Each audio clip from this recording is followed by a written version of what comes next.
ओम गणेशाय नमः। ओम नमः शिवाय। श्री पार्वती पतये नमः। श्री शिवाय नमस्तुभ्यम। नमस्कार भक्तगण।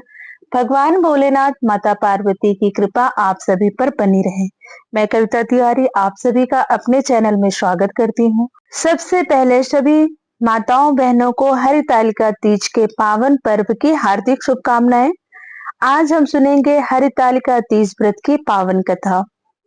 हरतालिका तीज का व्रत ऐसा व्रत है जिसे स्वयं माता पार्वती ने भगवान शिव को पति रूप में पाने के लिए रखा था और उन्हें पति रूप में प्राप्त किया था। हरितालिका तीज का व्रत आज यानी 6 सितंबर को रखा गया है। आज सभी सुहागिन स्त्रियां पूरे दिन निर्जला व्रत रखते हुए भगवान शिव और माता पार्वती की विधिवत पूजा अर्चना करती हैं। इस व्रत के प्रभाव से महिलाओं को अखंड सौभाग्य की प्राप्ति होती है और अगर यह व्रत कुंवारी कन्याएं करती हैं तो उन्हें मनचाहे वर की प्राप्ति होती है। कोई भी व्रत हो बिना व्रत कथा के अधूरा माना जाता है। जब तक व्रत की कथा का श्रवण न किया जाए या कथा को पढ़ा न जाए व्रत अधूरा होता है। तो आइए सुनते हैं हरितालिका तीज व्रत की पावन कथा। एक बार प्रेम से बोलिए उमापति भगवान भोलेनाथ की जय। माँ पार्वती की जय।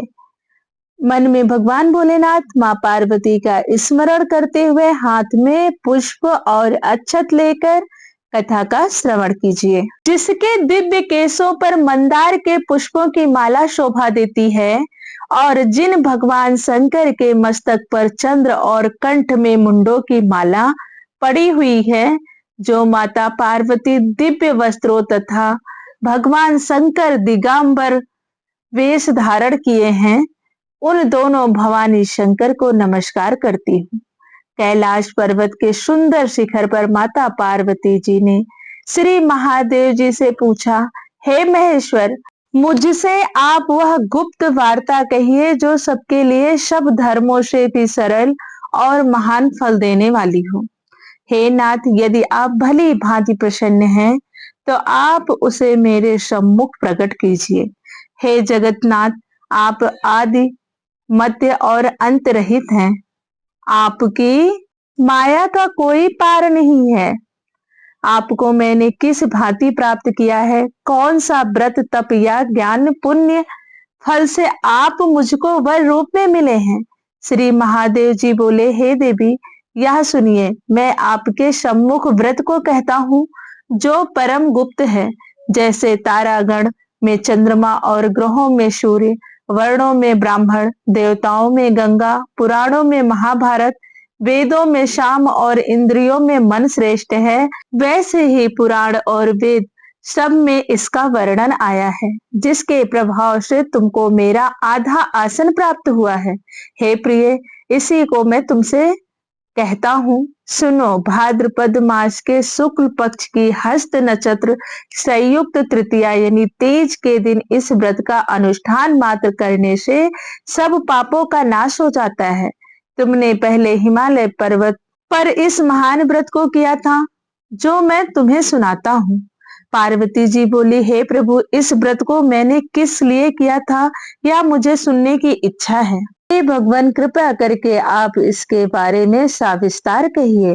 तब भगवान शंकर जी बोले, आर्यवर्त हिमालय नामक एक महान पर्वत है जहाँ अनेक प्रकार की भूमि अनेक प्रकार के वृक्षों से सुशोभित है, जो सदैव बर्फ से ढके हुए और गंगा की कल कल ध्वनि से शब्दायमान रहता है।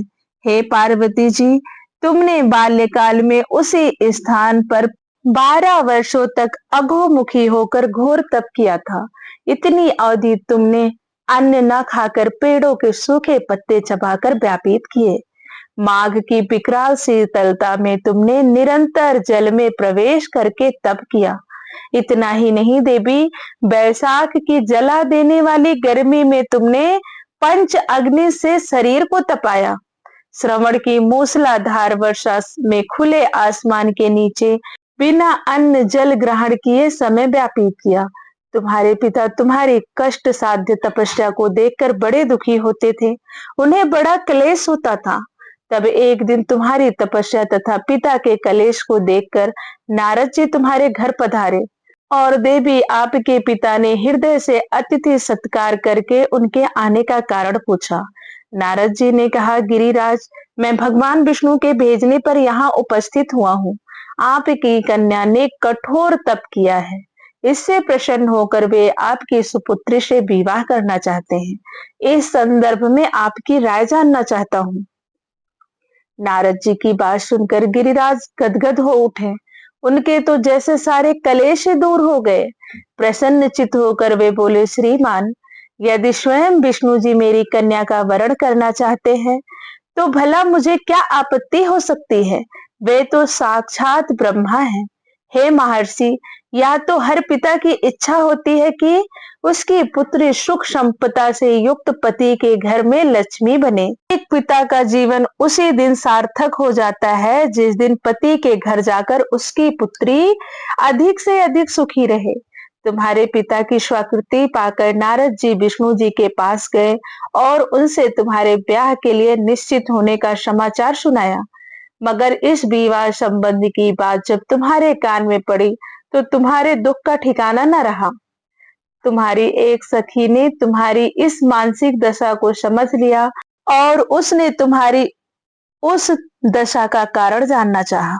तब तुमने बताया, मैंने सच्चे हृदय से भगवान शिव शंकर का वरण किया है, किंतु मेरे पिता ने मेरा विवाह विष्णु जी से निश्चित कर दिया। मैं विचित्र धर्म संकट में हूँ।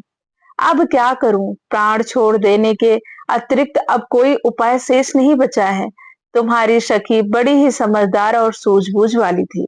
उसने कहा, सखी, प्राण त्यागने का इसमें क्या कारण है?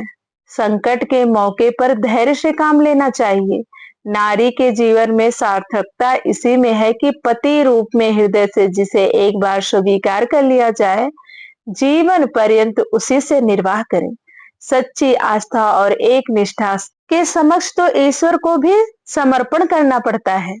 मैं तुम्हें घनघोर जंगल में ले चलती हूँ, जो साधना स्थली भी हो, और वहां जहां तुम्हारे पिता तुम्हें खोज भी ना पाए, वहां तुम साधना में लीन हो जाना। मुझे विश्वास है कि ईश्वर अवश्य ही तुम्हारी सहायता करेंगे। तुम सखी की बात मानकर वन में आकर तपस्या में लीन हो गई।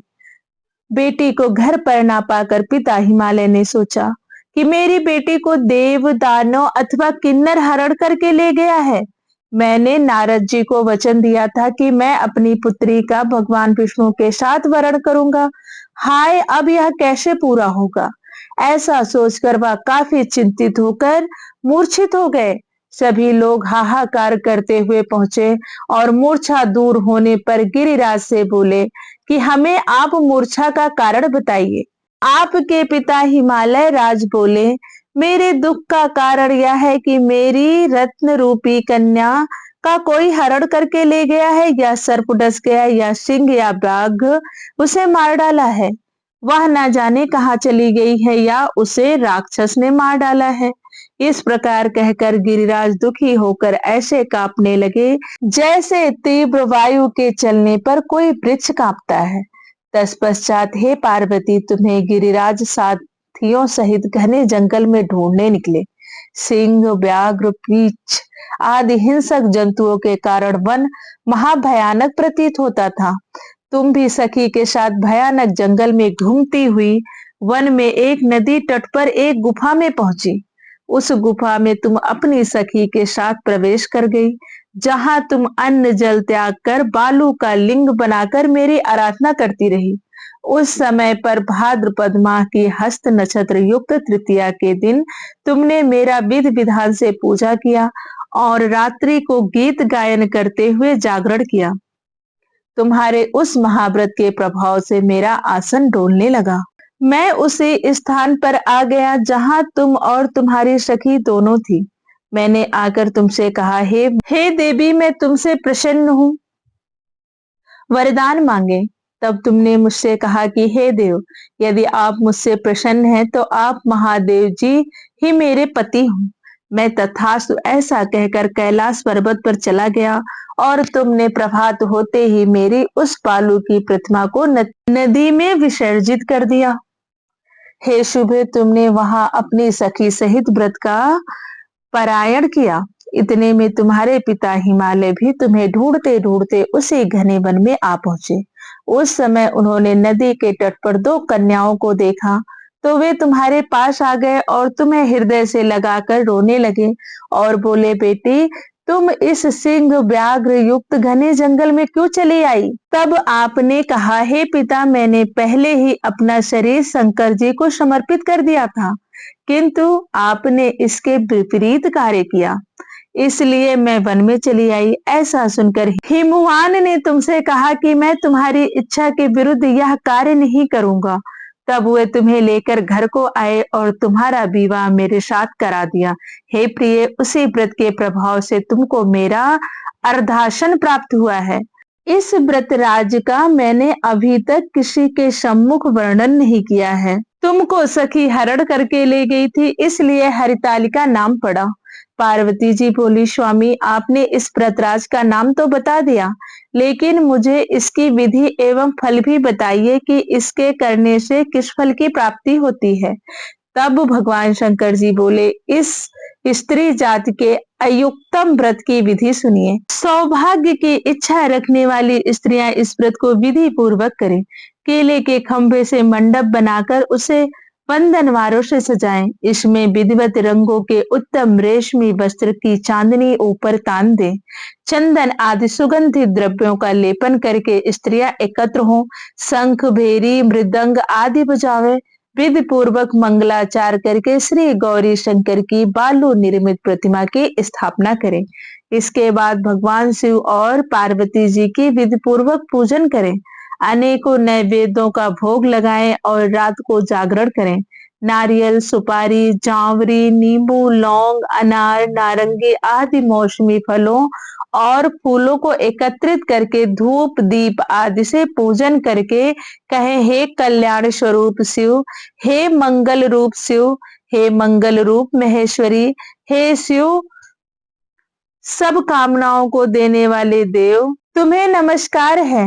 कल्याण स्वरूप माता पार्वती, हम तुम्हें नमस्कार करते हैं। भगवान शंकर जी को सदैव नमस्कार करते हैं। हे सिंह वाहिनी, मैं सांसारिक भय से व्याकुल हूँ, तुम मेरी रक्षा करो। हे महेश्वरी, मैंने इसी अभिलाषा से आपका पूजन किया है। हे माता पार्वती, आप मुझसे प्रसन्न होकर सुख और सौभाग्य प्रदान करें। इस प्रकार के शब्दों द्वारा उमा सहित शंकर जी का पूजन करें। विधि के साथ कथा सुनकर ब्राह्मण को दान दक्षिणा भेंट करें। इस प्रकार व्रत करने वाले के सभी कष्ट नष्ट हो जाते हैं और अखंड सौभाग्य की प्राप्ति होती है। कुंवारी कन्याओं को मन चाहे और सुखी परिवार की प्राप्ति होती है। प्रेम से बोलिए उमापति भगवान भोलेनाथ की जय, माँ गौरी की जय। हे भगवान भोलेनाथ, माँ गौरी कथा कहने वाले, सुनने वाले और हुंकारा भरने वाले सबकी मनोकामनाएं पूरी करना। कथा के श्रवण के बाद गौरी चालीसा, शिव चालीसा और माँ गौरी और शिव जी की आरती करें। उसके बाद क्षमा याचना करें। फिर सभी में प्रसाद का वितरण करते हुए स्वयं भी प्रसाद को ग्रहण करें। एक बार फिर से सभी माताओं बहनों को हरितालिका तीज व्रत की हार्दिक शुभकामनाएं। और अगर आपने हरितालिका तीज व्रत का व्रत रखा है तो कमेंट में गौरी शंकर या उमा गौरी या माँ पार्वती की जय जरूर लिखें। और किसने व्रत रखा है हमें जरूर बताएं। और मैंने भी आज हरितालिका तीज का व्रत रखा है, तो मैं भी चाहूंगी बड़ों का आशीर्वाद मुझे भी प्राप्त हो। जय माता दी।